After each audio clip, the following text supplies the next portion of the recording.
언니, 결혼 준비 어떻게 하셨어요? 저도 올해 결혼 예정인데 어디서부터 시작해야 될지 모르겠어요. 결혼 3개월 전부터 이때부터 굉장히 많이 바빠지는데요. 이제 신혼집 계약하신 분들은 인테리어도 신경 써야 되고, 그다음에 이제 혼수, 가전 가구도 사야 되고, 그다음에 청첩장 제작해서 또 이제 청첩장 모임이 본격적으로 시작이 되는데요. 신혼집 같은 경우에는 이제 여러분들 예비 배우자의 그런 가치관에 맞게 결정을 하시는 게 좋아요. 그래서 여러분들 뭐 집을 매매, 내 집 마련하시거나 아니면 전세로 들어가시는 분들도 많은데 그게 꼭 정답은 아닐 수 있습니다. 네, 여러분 안녕하세요. 부자되는 세상입니다. 제가 최근에 정말 아끼는 대학 후배를 만났는데요. 올해 결혼을 준비하고 있어서 저한테 이것저것 물어보더라고요. 언니, 결혼 준비 어떻게 하셨어요? 저도 올해 결혼 예정인데 어디서부터 시작해야 될지 모르겠어요. 일단 결혼 1년 전에는요, 웨딩 플래너를 먼저 상담하고 계약을 진행을 하고 그 다음에 바로 웨딩홀 투어 및 계약을 진행을 해야 됩니다. 아무래도 결혼식이라는 게 양쪽 부모님도 모시고 하는 결혼식이다 보니까 최소 200명, 500명 같은 큰 홀은 여전히 예약이 빨리 마감되는 편이에요. 여기서 중요한 거는 부모님의 하객까지 같이 카운트를 해서 적합한 규모의 웨딩홀을 고르는 게 중요합니다. 저 같은 경우에 이제 비수기 7월 달에 결혼을 했고 그 경험을 말씀드리자면은 생각보다 비수기에 할인 혜택이 정말 많습니다. 10대부터 해서 웨딩홀 대관 비용 자체도 있는데 그게 한 작게는 몇십에서 크게는 몇백 차이가 나는 경우도 있어요.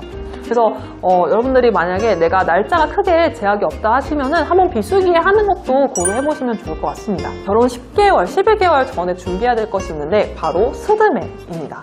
플래너와 끼고 진행을 하시는 분들 같은 경우에는 플래너와 연계가 가능한지 물어보시면 좋습니다. 그러면 대부분 연계가 가능하고 할인도 받을 수 있는 경우가 많아요. 그 다음으로 결혼 이제 6개월 전부터는 여러분들 웨딩 스튜디오 촬영과 그리고 신랑 예복을 맞추고 상견례를 진행을 하는데요. 일단 모바일 청첩장, 그래서 이제 모청이라고 하잖아요. 모청에 들어갈 사진과 본식 때 진열할 사진으로 스튜디오 사진이 가장 무난하고 손쉽게 사용할 수 있습니다. 제 주변에 셀프 촬영이나 제주도 스냅을 갔다가 날씨가 좋지 않아서 그날 촬영 결과가 만족스럽지 못한 거예요. 그래서 나중에 다시 실내 스튜디오 촬영을 하는 분들도 종종 봤어요.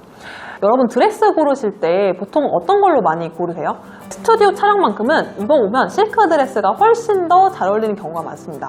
네, 그리고 당일날 컨디션 진짜 중요한데요.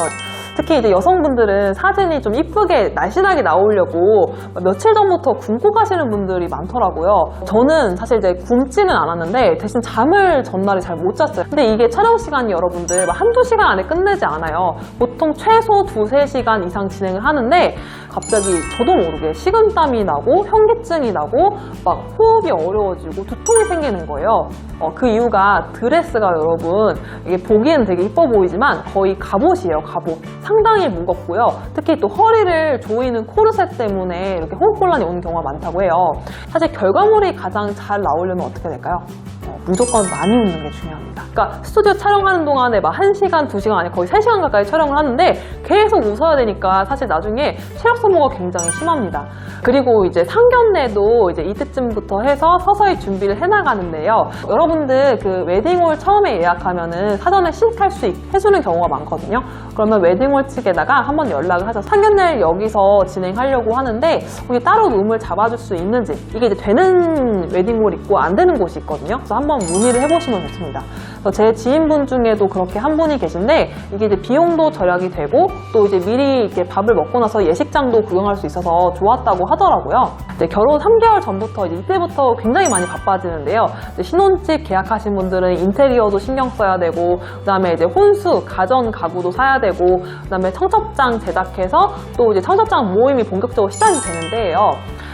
신혼집 같은 경우에는 이제 여러분들 예비 배우자의 그런 가치관에 맞게 결정을 하시는 게 좋아요. 그래서 여러분들 뭐 집을 매매, 내 집 마련하시거나 아니면 전세로 들어가시는 분들도 많은데 그게 꼭 정답은 아닐 수 있습니다. 저는 이제 오히려 월세로 시작하는 것도 나중에 이사할 때 유연성이 있어서 좋은 부분이 있기 때문에 여러분들 참고하시면 될 것 같고요. 그리고 가전제품 구매에 관한 꿀팁을 하나 소개해 드릴게요.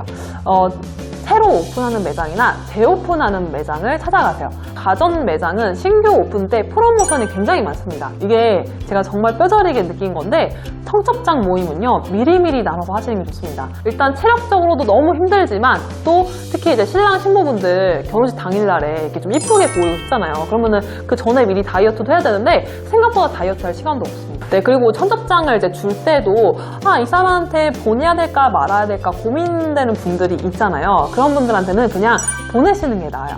저도 최대한 돌린다고 돌렸는데 나중에 왜 나한테 청첩장 안 보냈어? 이런 서운한 얘기가 꼭 나오더라고요. 그래서 여러분들도 고민될 때는 그냥 보내시는 게 낫다. 이렇게 해서 여러분들 결혼 준비의 모든 과정을 같이 한번 살펴봤는데요.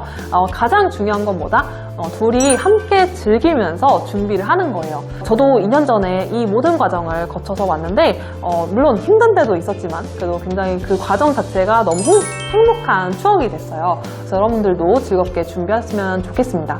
혹시 더 궁금한 점이 있으시면 댓글로 남겨주시고요. 여러분들 구독과 좋아요 한 번씩 부탁드리고 예비 신랑 신부님들 모두 행복한 결혼 준비 하시길 바라겠습니다. 그럼 전 다음 영상에서 인사드리겠습니다. 네, 여러분 감사합니다. 안녕.